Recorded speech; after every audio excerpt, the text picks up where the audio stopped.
Hello everyone, मैं हूं विक्रांत ठाकुर और आज हम पढ़ने जा रहे हैं UP board class 10th English pros का चैप्टर 3 द गंगा, जिसे लिखा है पंडित जवाहरलाल नेहरू ने। और इनका जन्म हुआ था 1889 में और मृत्यु हुई थी 1964 में। और वास्तव में ये उन्होंने जो वसीयत लिखी थी उसका एक पार्ट है और उसको एक चैप्टर का रूप दिया गया है।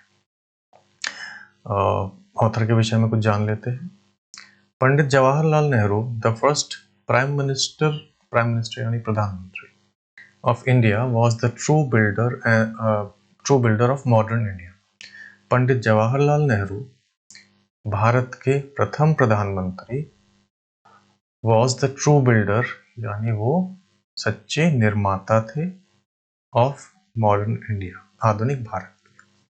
He was also a well-known writer. वह एक सुपरिचित लेखक भी थे। His famous books are, उनकी प्रसिद्ध किताबें हैं the discovery of India, Bharat की खोज, glimpses of the world history, glimpses यानी झलकी, झांकी, विश्व इतिहास की झांकियां, इस नाम से उनकी किताब है। और एक और किताब है ऑटोबायोग्राफी, आत्मकथा। He was a man of international repute, वह एक अंतरराष्ट्रीय ख्याति प्राप्त व्यक्ति थे। रेप्यूट मतलब यश, कीर्ति, इंटरनेशनल यानी अंतरराष्ट्रीय। ओके, इस चैप्टर के विषय में जान लेते हैं। The Ganga is an extract मतलब उद्धरण, हमने कुछ पार्ट लिया हुआ है। The Ganga is an extract from the last will and testament of Pandit Jawaharlal Nehru. Will and testament का मतलब होता है वसीयतनामा, इच्छा पत्र। और ये दो शब्द हैं यहाँ पे, एक विल है और एक टेस्टामेंट है। पहले क्या होता था, बहुत साल पहले कुछ देशों में विल यूज होता था जब जहाँ पे अचल संपत्ति को बांटने की बात होती है, कभी मेरा घर इसको मिले, दुकान इसको मिले, खेत उसको मिले। और टेस्टामेंट होता है जहाँ पे चल संपत्ति है, जैसे मतलब प्रॉपर्टी के अलावा, जैसे आपके पास कोई गाड़ी है या कुछ किताबें हैं कीमती या जेवरात हैं, तो उनके बारे में जब आप कहते हो कि मेरी जेवर इसको मिले, कार उसको मिले, मोटरसाइकिल उसको मिले, तो उसको बोलते हैं टेस्टामेंट। लेकिन अब जो है, अब एक ही डॉक्यूमेंट में आप सारी चीज़ों का के विषय में आप लिखते हो, तो लीगली जो है अब डॉक्यूमेंट एक ही होता है, लेकिन उसका नाम ऐतिहासिक कारणों से अभी भी उसको विल एंड टेस्टामेंट ही बोलते हैं। तो उर्दू में तो एक ही वर्ड है वसीयतनामा, लेकिन अंग्रेजी में उसका डॉक्यूमेंट का नाम होता है विल एंड टेस्टामेंट। तो ये दो अलग डॉक्यूमेंट नहीं है, एक ही डॉक्यूमेंट है, एक ही कागज है।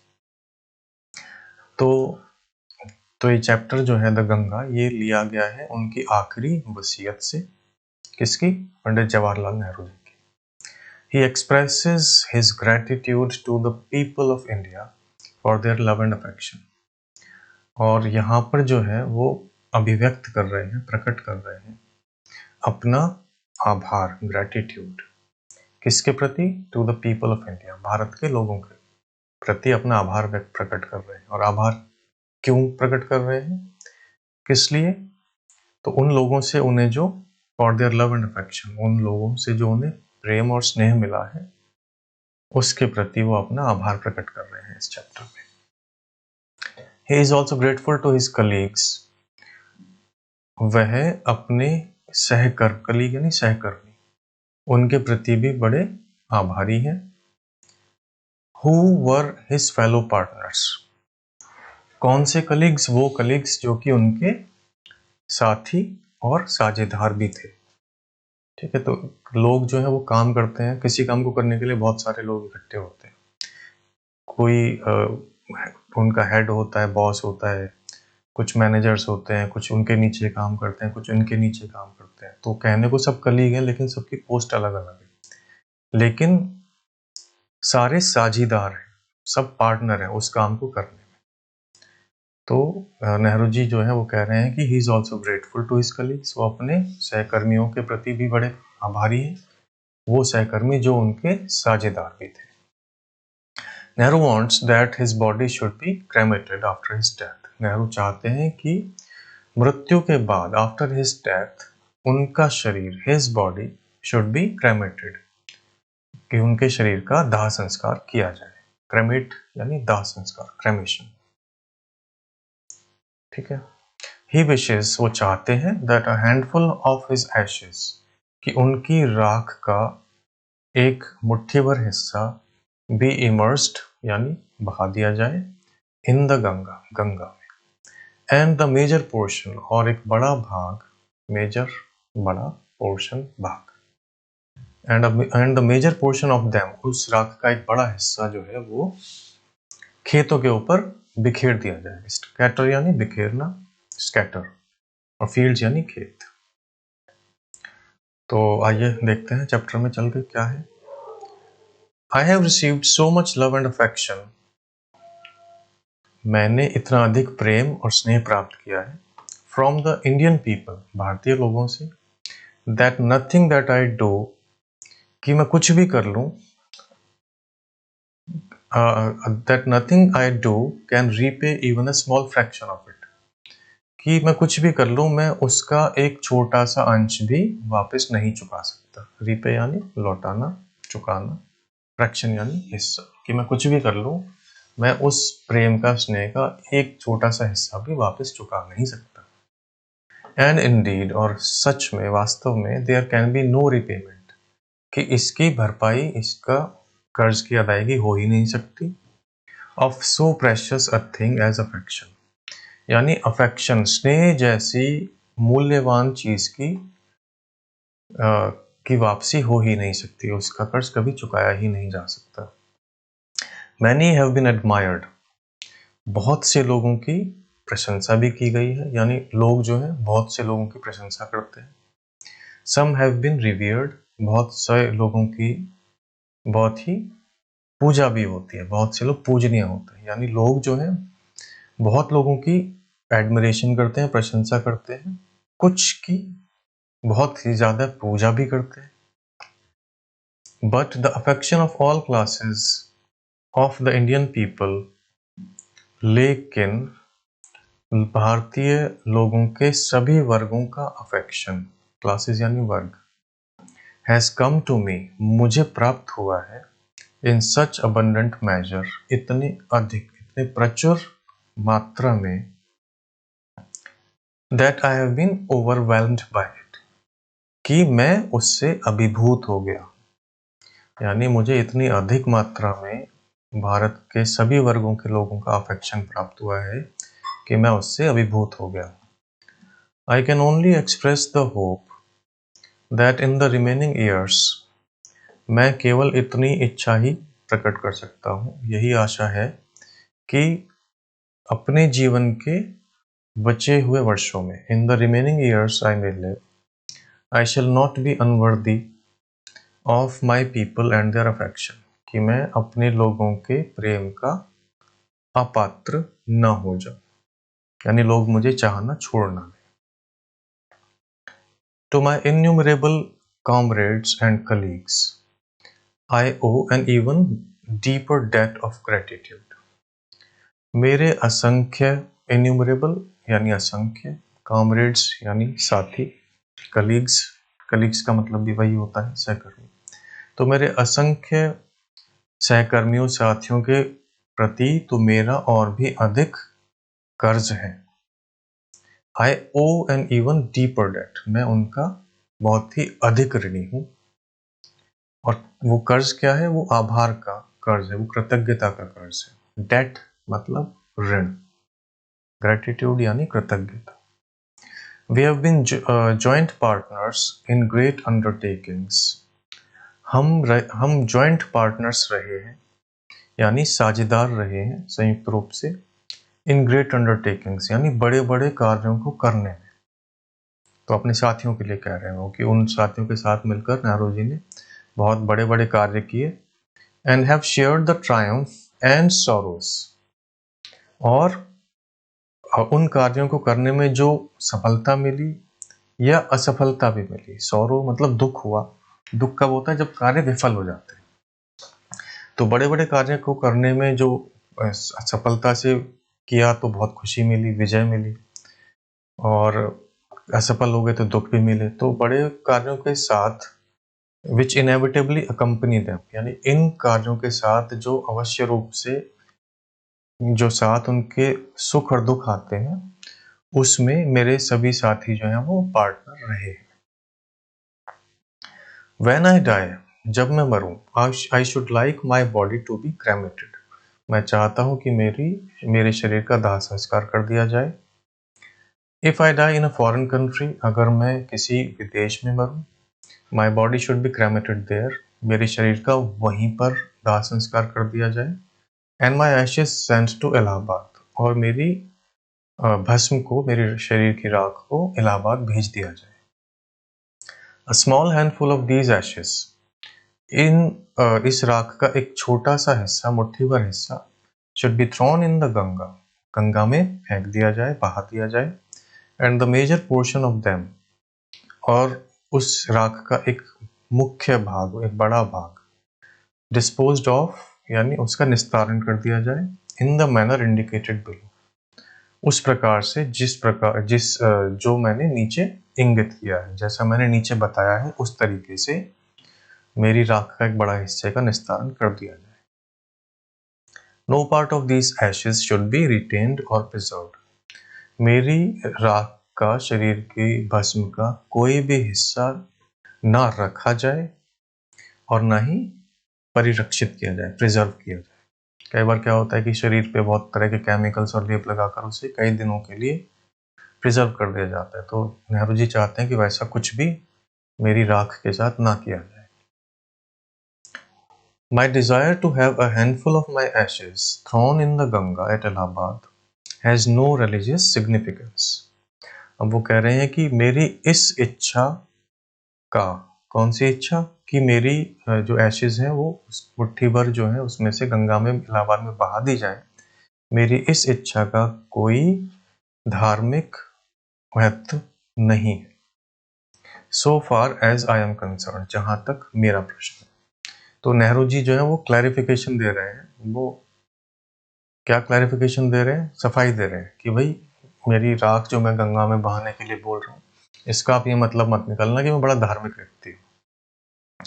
आई have no religious sentiment in this matter. इस विषय में मेरी कोई धार्मिक भावना, कोई विचार नहीं है। सेंटिमेंट मतलब विचार, भाव। अब वो ये एक्सप्लेन करेंगे कि वो क्यों चाहते हैं गंगा में बहा दी जाए। तो एक्सप्लेनेशन यहाँ से शुरू होती है। I have been attached to the Ganga and Jamuna rivers in Allahabad ever since my childhood. Since my childhood, यानी अपने बचपन से ही मैं जो है वो गंगा और जमुना से, नदियों से बड़ा अटैच रहा हूँ, यानी जुड़ा हुआ रहा हूँ। And as I have grown older, और जैसे जैसे मैं बड़ा हुआ हूँ, this attachment has also grown. यह अटैचमेंट, यह मोह, यह लगाव भी बढ़ा है मेरी उम्र के साथ। जैसे जैसे मैं बड़ा हुआ, मेरी उम्र बढ़ी, तो मेरा लगाव भी बढ़ा। I have watched their varying moods as the seasons changed. तो मैंने देखा है कि, क्या देखा है मैंने? इन नदियों के बदलते हुए स्वरूप को देखा है। varying moods यानी बदलते हुए, घटते बढ़ते मुद्राओं को देखा है, जैसे जैसे सीजन्स बदलते थे, यानी ऋतुएं बदलती थी। And have often thought of the history and myth and tradition and song and story that have become attached to them. और क्या देखा है साथ साथ?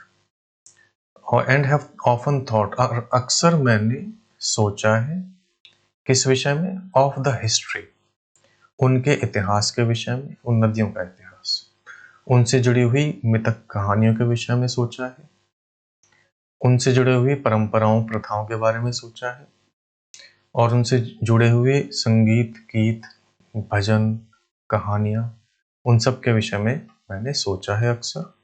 That have become attached to them, जो इन नदियों के साथ जुड़ गई हैं।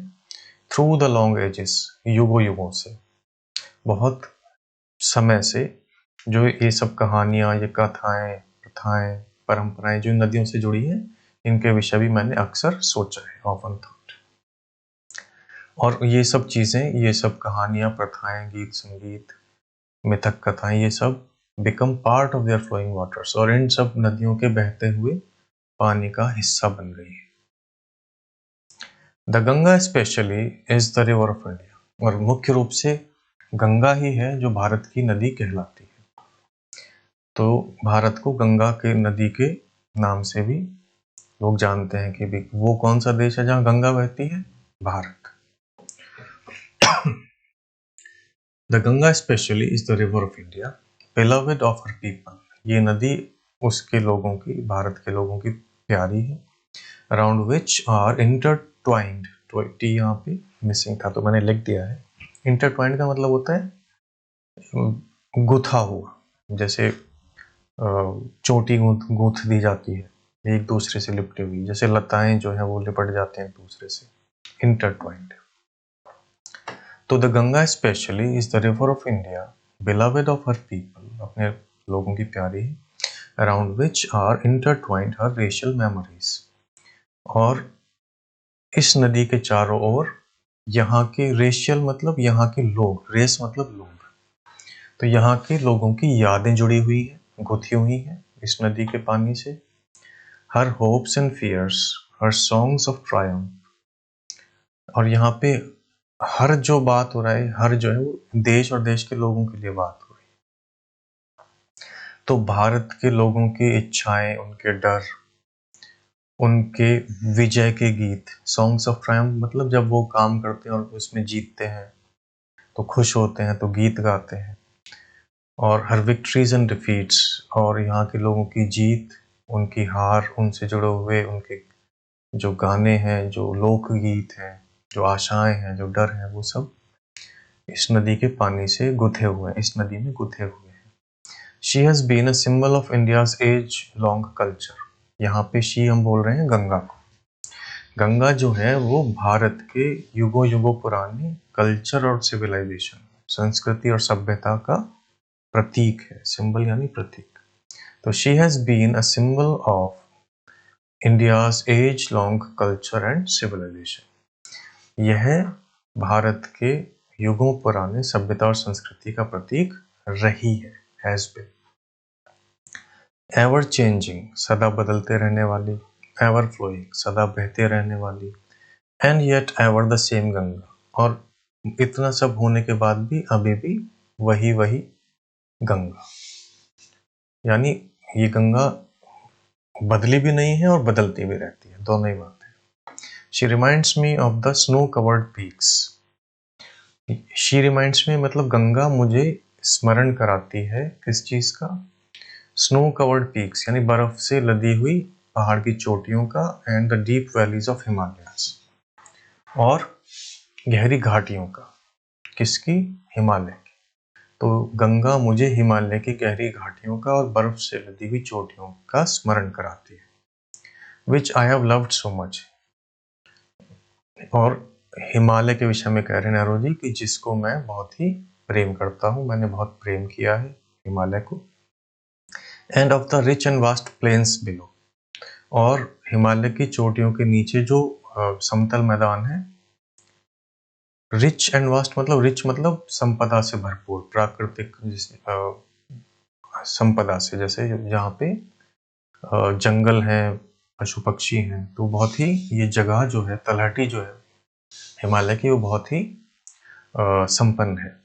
तो नेहरू जी कहते हैं कि हिमालय को उन्होंने बहुत प्रेम किया है, और उसकी हिमालय की जो वास्ट प्लेन्स है, विशाल समतल प्रदेश है,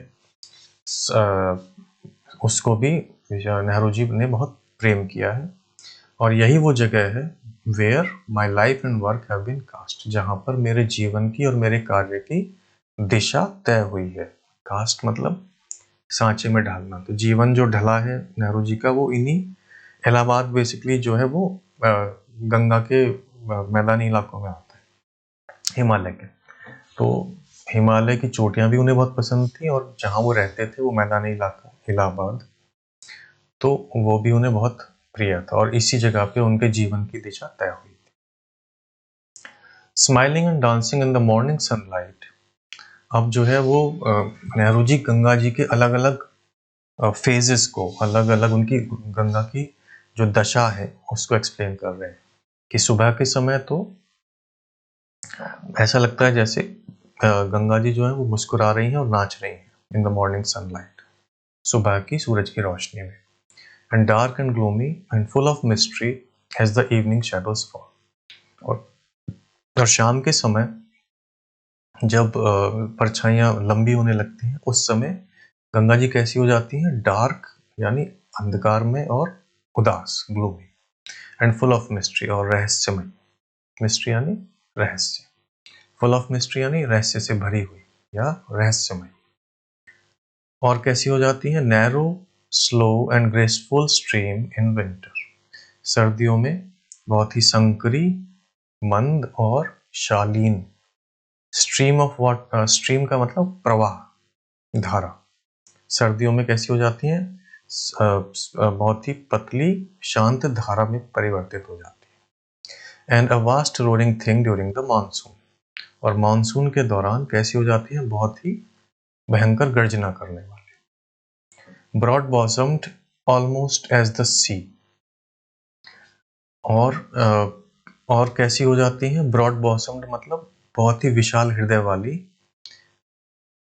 ऑलमोस्ट मतलब लगभग, एज द सी और समुद्र की तरह, लगभग समुद्र की तरह विशाल हृदय वाली, बहुत ही चौड़े पाट वाले, कहने का मतलब हो जाती है। And with something of the sea's power to destroy. और ऐसा लगने लगता है कि उनमें भी वैसी ही पावर आ गई है, क्योंकि वो देखने में समुद्र जैसी लगने लगती है, तो ऐसा लगता है कि उनमें भी समुद्र जैसी पावर आ गई है विनाश करने की। विनाश कब करती है गंगा जी या कोई भी नदी? जब उसमें बाढ़ आती है। तो नेहरू जी कह रहे हैं कि जब समुद्र के पास पहुंच जाती हैं गंगा जी, तो वो उतनी ही विशाल हो जाती हैं और उतनी ही पावरफुल भी हो जाती है। The Ganga has been to me. Ganga मेरे लिए रही है। क्या रही है? A symbol and memory of the past of India. Bharat के अतीत का एक प्रतीक रही है और एक याद, एक स्मृति रही है। Running into the present, और वो बहते बहते जो है वो वर्तमान में आ गई है।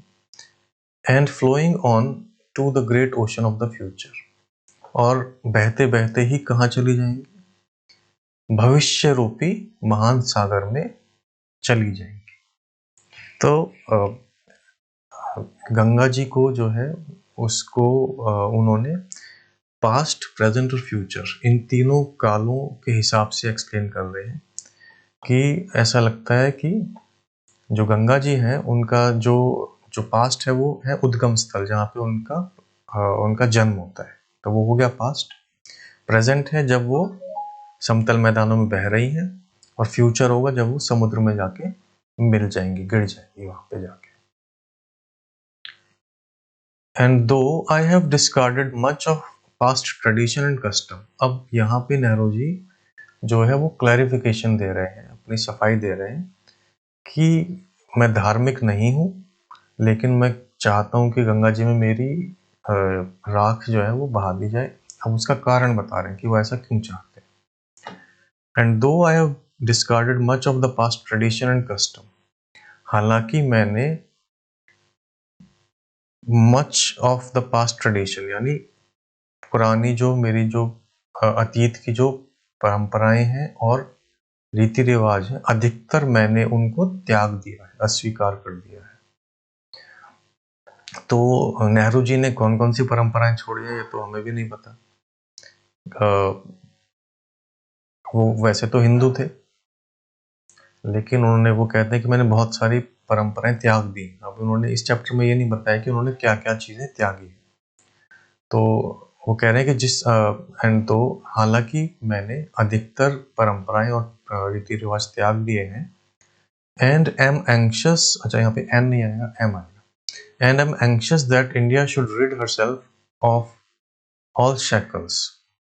और मैं ये भी सोचता हूँ, एम एंक्शस, मैं उत्सुक हूँ किस चीज़ का? कि भारत को भी चाहिए कि वह अपनी बेड़ियों को, अपने बंधनों से अपने आप को छुटकारा दिला दे। और कौन से बंधन की बात हो रही है कि भारत को किन बंधनों से छुटकारा पा लेना चाहिए? दैट बाइंड एंड कंस्ट्रेन हर, जो उसे बांध के रखते हैं और उसको सीमित दायरे में रखते हैं। बाइंड, बांधना, कंस्ट्रेन मतलब बाधित करना, रोकना। और ये वही बंधन है जो डिवाइड हर पीपल, जो उसके लोगों को बांटते हैं। यानी नेताजी जो नेहरू जी हैं वो जाति पाति की बात कर रहे हैं, ऊंच नीच की बात कर रहे हैं। इन्हीं बंधनों के विषय में कह रहे हैं कि ये बंधन जो है ये लोगों को बांटते हैं and suppress vast numbers of them, और उनमें से बहुत से अधिक लोगों का वो दमन करते हैं, उन्हें दबाते हैं। जात को लेकर या धर्म को लेकर, हिंदू मुसलमान है या ऊंची कास्ट का है, ठाकुर है, पंडित है, शूद्र है, वैश्य है, ये सब चीजें इनकी बात हो रही है। And prevent the free development of the body and spirit, और यही बंधन जो है वो शरीर के और आत्मा के मुक्त, फ्री यानी मुक्त, विकास, डेवलपमेंट यानी विकास। तो यही बंधन जो है वो जो शरीर और आत्मा के मुक्त निर्बाध विकास में बाधा डालते हैं। प्रिवेंट करना यानी बाधा डालना। तो उन बंधन को तोड़ने की बात हो रही है। दो आई सीक ऑल दिस, हालांकि मैं ये सब चाहता हूँ कि सब बंधन टूट जाए, जाति पाति खत्म हो जाए, ऊंच नीच खत्म हो जाए। सीक मतलब चाहना। फिर भी yet I do not wish to cut myself off from that past completely. तो अब कह रहे हैं कि हालांकि मैं चाहता हूं कि ये सब हो जाए, फिर भी मैं नहीं चाहता, I do not wish to cut myself, अपने आप को अलग कर लेना, from the past completely, पूर्ण रूप से अपने अतीत से अपने आप को अलग कर लेना मैं नहीं चाहता। I am proud of that great inheritance that has been, मुझे बहुत गर्व है उस महान धरोहर पे, विरासत पे। कौन सी विरासत? अभी आगे उसका एक्सप्लेनेशन होगा कि किस विरासत की बात हो रही है। दैट हैज बीन, तो जो विरासत है उसका मैं बहुत ही, उस पर मैं गर्व महसूस करता हूँ, जो कि हमारी है, and is ours, and I am conscious, और मैं बहुत ही जागरूक हूँ, सचेत हूँ कि दैट आई टू, मैं भी, लाइक ऑल ऑफ अस, हम सब की तरह, I am a link in the unbroken chain, उन सभी, हम सब लोगों में मैं भी एक अनब्रोकन यानी एक अटूट श्रृंखला की एक कड़ी हूँ। लिंक यानी कड़ी, और ये वो श्रृंखला है जो which goes back to the dawn of history. ये श्रृंखला इतिहास में, इतिहास की शुरुआत से, डॉन का मतलब होता है प्रारंभ या सुबह। तो नेहरू जी कह रहे हैं कि मैं उस श्रृंखला की एक कड़ी हूँ, जो श्रृंखला, जो चेन जो है वो in the immemorial past of India, Bharat के बहुत ही पुराने समय से, जो इतिहास की शुरुआत के समय से जो श्रृंखला चली आ रही है, वो श्रृंखला की एक कड़ी। इमेमोरियल पास्ट यानी अतीत काल से, पुरातन काल से। That chain I would not break, और उस श्रृंखला को मैं बिल्कुल नहीं तोड़ूंगा। फॉर, क्योंकि आई ट्रेजर इट, मैं उसको बड़ा ही बहुमूल्य रूप से, मैं उसको बहुत ही बहुमूल्य समझता हूँ, उसे संजो कर रखना चाहता हूँ। I treasure it and seek inspiration from it, और इस श्रृंखला से मैं जो है वो प्रेरणा लेता हूँ। एंड और as witness of this desire of mind, और अपनी इस इच्छा, डिजायर ऑफ माइंड मतलब अपनी इस इच्छा के साक्षी के रूप में, and as my last homage to India's cultural inheritance, और भारत के सांस्कृतिक विरासत के प्रति मेरी आखिरी श्रद्धांजलि के रूप में, I am making this request, मैं यह प्रार्थना कर रहा हूँ कि a handful of my ashes, कि मेरी राख की एक छोटा सा भाग, एक अंजलि भर, मुट्ठी भर राख, be thrown into the Ganga at Allahabad, Allahabad में गंगा में बहा दी जाए। To be carried to the great ocean, और ये बहते हुए कहाँ चली जाए? टू द ग्रेट ओशन, उस ओशन में जाके, उस सागर में जाके मिल जाए। दैट वॉशेज इंडियाज शोर्स, जो भारत के समुद्र तट को धोता है, यानी भारत माता के पैरों को, चरणों को धोता है। तो ये वो एक्सप्लेनेशन है कि भाई मैं जो है धार्मिक व्यक्ति तो नहीं हूँ, लेकिन मैं भारत के इतिहास की, सांस्कृतिक परंपरा की मैं उसे संजो कर रखता हूँ। मैं भी उसका एक हिस्सा हूँ और ये जो सांस्कृतिक परंपरा है बहुत पुरातन काल से चली आ रही है। मैं उसकी एक कड़ी हूँ और इसी बात को श्रद्धांजलि देने के लिए मैं चाहता हूँ कि मेरी राख जो है वो गंगा जी में बहा दी जाए।